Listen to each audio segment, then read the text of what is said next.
Halo, selamat datang di channel Kontra Modus ya, channel yang membahas modus-modus penipuan online ya, penipuan di media maya ya, yang mana ini seringkali kita temukan terjadi pada teman-teman kita, saudara kita, dan juga yang lainnya. Saya bercerita tentang kejadian nyata yang terjadi pada diri saya sendiri, dan mudah-mudahan ini bisa menjadi pelajaran bagi kita semua ke depannya agar lebih hati-hati dalam menggunakan media internet ya, termasuk media chatting, WA, Facebook maupun yang lainnya. Pada cerita ini terjadi, kisah ini yang menimpa pada saya itu terjadi pada tahun 2021 awal, yang mana pada saat itu ada acara pesta pernikahan di tempat orang tua saya, yang mana saya waktu itu lumayan sibuk lah ngurus ini itu, setidaknya ikut inilah wirawiri ya, kesana kesini, meskipun banyak tetangga yang membantu, banyak saudara yang ikut membantu, cuman saya juga turut sibuk lah, meskipun tidak 100% sibuk, tapi setidaknya itu juga mempengaruhi pikiran saya, karena pada waktu itu memang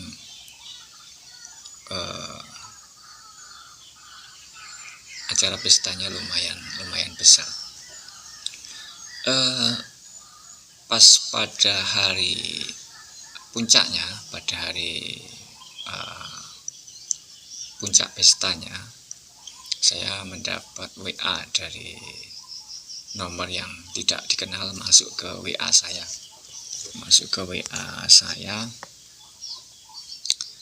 Tetapi saya lihat foto profilnya itu tidak asing saya. Saya melihat di situ ada foto profil dari bibi saya yang mana bibi saya itu berada di luar negeri, di Kanada, dan nomor yang WA itu, foto profil yang mempunyai foto profil bibi saya itu WA kepada saya menanyakan apa kabar. Kemudian dia telepon ke saya melalui video call, melalui WA, melalui WhatsApp. Saya kalau video call kan nampak tuh gambarnya penelpon ya, secara langsung ya. Saya lihat itu pas dia nelpon dan saya angkat video call, itu ada gambarnya bibi saya. Cuman foto gambarnya itu besar tuh, dan tidak lama itu teleponnya, dia tidak lama, cuma beberapa detik gitu kan, kemudian mati. Setelah itu saya yakin bahwa ini adalah bibi saya yang berada di luar negeri, yang di Kanada kan. Kemudian dia melanjutkan dengan chatting. Dengan meminta tolong bahwa saudaranya ada yang lagi membutuhkan bantuan ya. Ini bibi saya ini agak jauh ya, jadi saya nggak tahu keseluruhan ya, keluarganya siapa saja, di mana saja. Maka dibilang ada keluarganya yang di daerah ini mengalami musibah dan membutuhkan bantuan. Saya percaya berbekal video call yang singkat tadi kan. Keyakinan saya mulai muncul yang pada saat video call yang pertama tadi muncul gambarnya bibi saya, dan dia minta tolong bahwa ada saudaranya, kerabatnya yang sedang membutuhkan pertolongan dan membutuhkan dana. Jadi dia bilang kerabatnya itu lagi mau melahirkan yang ada di rumah sakit ya, dan membutuhkan dana, sementara bibiku itu tidak bisa transfer langsung secara instan ke nomor rekeningnya dia. Maka dia minta tolong kepada saya untuk meminjami duit dulu untuk ditransfer ke kerabatnya tadi. Dan bibi saya itu, orang yang mengaku bibi saya itu tadi berjanji akan mentransfer ke saya sebagai gantinya, yakni dari luar negeri sana, dengan mengirimkan bukti transfernya kepada saya.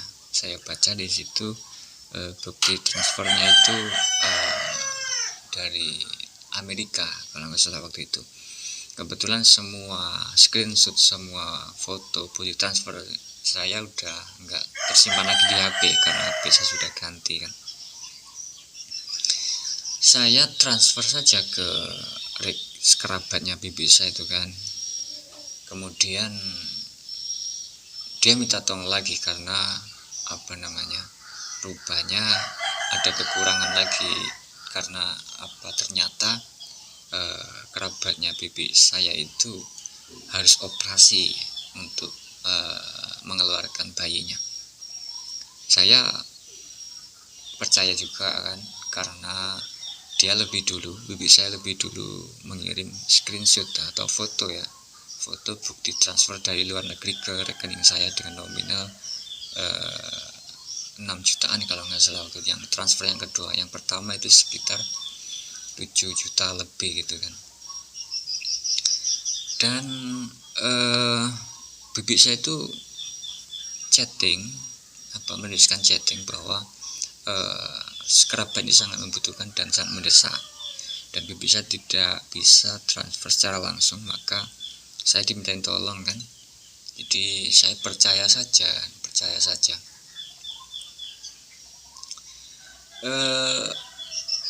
Kemudian saya tunggu-tunggu ya, setelah kejadian itu saya tunggu-tunggu uangnya yang dari luar negeri kok tidak masuk kan. Kemudian saya sabar beberapa hari, 3 hari 4 hari saya sabar kan. Kemudian kemungkinan ada kendala atau gimana kan, kadang transfer dari luar negeri itu kadang ada kendala dan tidak masuk ke rekening. Jadi saya sabar sampai seminggu, 2 minggu, bahkan 1 bulan kok tidak masuk juga. Kemudian saya lapor ke polisi kan. Sebelum saya lapor ke bank BRI, karena kebetulan saya menggunakan rekening bank BRI. Jadi saya berharap itu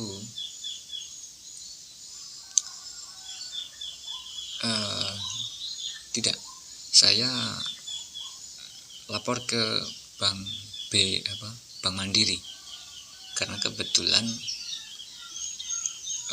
yang menerima transferan dari saya itu menggunakan bank Mandiri. Saya berharap rekening penerima uang itu yang dari saya itu dibekukan, jadi tidak bisa ditarik sampai jadi uangnya tidak bisa ditarik. Namun pihak Mandiri itu harus mendapatkan persyaratan dari saya, yakni laporan ke kepolisian. Saya bergegas ke Kapolsek terdekat di daerah saya kan. Saya lapor dan disuruh tunggu sinak dan disuruh ke ruang penyidik. Penyidik itu ada 3 orang kan. saya di situ ditanyain macam-macam dan diketawakan lah, di apa namanya, kayak semacam diejek lah, diketawakan lah intinya. Jadi saya merasa seakan-akan disepelekan kan, saya lapor ke kepolisian tuh kan. Waktu itu ada 3 penyidik dan nanyanya macam-macam dan lama sekali, banyak sekali yang dipertanyakan, sampai saya bilang saya ini cuma butuh kertas saja, tidak butuh tindak lanjut atau gerak dari kepolisian, saya cuma butuh laporan saja. Kok pertanyaannya banyak sekali, aku nggak tahu, memang entah memang prosedurnya seperti atau nggak tahu, yang intinya terkesan dipersulit gitu kan, terkesan diperhambat, karena saya merasa kalau semakin lama saya mendapatkan laporan, bukti laporan saya, dan saya terlambat memberikan laporan saya ke Mandiri, maka kemungkinan untuk mendapatkan uang saya sangat kecil, karena keburu mereka mengambil uangnya dari bank mereka, dari bank Mandiri mereka. Saya pesimis ya waktu saya lapor ke kepolisian, terbukti banyaknya pertanyaan yang diberikan penyidik dan tidak to the point lah kesannya. Maka saya langsung memutuskan saat itu juga untuk tidak meneruskan laporan saya, dan saya merasa putus asa untuk pasrah dan harus terpaksa merelakan uang saya hilang. Dan saya langsung pergi saja dari ruang penyidik. Kalau saya mengatakan kepada mereka, kalau banyak sekali dan ribet, saya tidak jadi lapor ke sini lah. Ya udah, saya terima kasih, saya permisi. Begitu saya keluar dari ruangan penyidik, saya langsung pergi dari Kapolsek, dan saya duduk termenung di rumah kan. Saya hitung-hitung, saya ketipu itu nominalnya sekitar 17,5 juta ya, totalnya ya saat itu ya. Dan saya melakukan transfer ke kerabatnya yang kerabatnya bibi saya itu berkali-kali ya. Jadi itulah kisah yang menyedihkan ya bagi saya, karena uang segitu menurut saya lumayan banyak ya. Dan waktu itu juga saya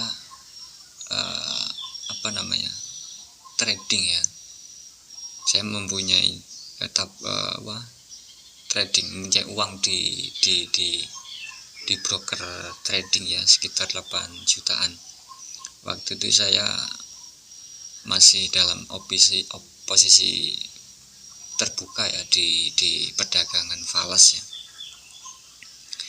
Karena pikiran saya yang gak karuan, saya salah mengambil posisi ya, salah mengambil order di trading itu. Saya mengalami loss, kerugian total ya, jadi 8 juta lebih saya rugi. Jadi dampak dari penipuan ini, saya total rugi sekitar 25 jutaan. Saya merenung, duduk sendiri pasrah, apakah ini mungkin sudah takdir saya.